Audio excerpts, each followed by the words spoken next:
Voilà, donc c'est sympa de pouvoir transférer comme ça par copier-coller un élément sur chaque page. Copier, coller sur place. Mais, vu que c'est un élément qui va revenir sur toutes les pages, j'ai intérêt à utiliser le style de page, autrement dit le gabarit.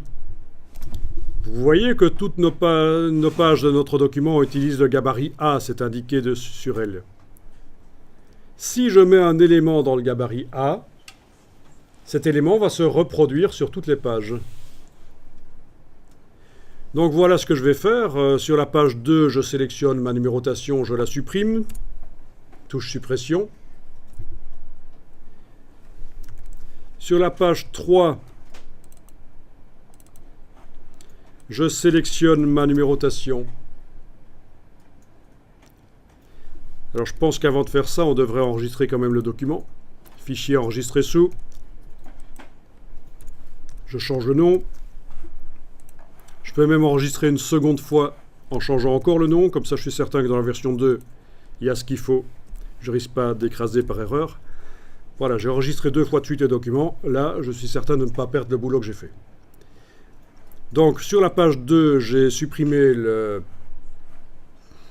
la numérotation. Sur la page 3, j'ai tout ce que j'ai mis au point là. Et je me dis, ben ça, il faudrait que ce soit dans le gabarit pour que ça se reporte sur toutes les pages du document. Donc voilà, je le sélectionne sur la page 3. Je fais un CTRL X qui est édition coupée. Autrement dit, ça sort de la page, mais ça va dans le presse-papier. Le presse-papier qui est la partie de l'ordinateur qui sert au transfert d'informations. Je double-clique sur la page du gabarit. Je suis en train de modifier le gabarit.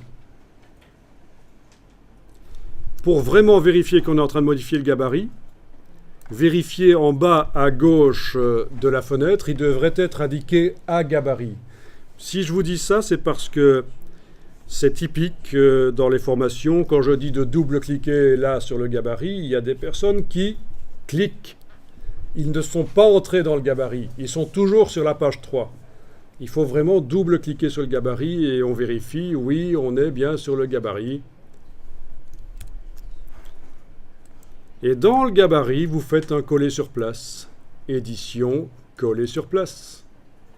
Et votre numérotation arrive. Alors attention, pas de panique. Elle porte, au lieu d'un numéro, c'est la lettre A. Ben, c'est normal, parce que le numéro de mon gabarit, c'est A.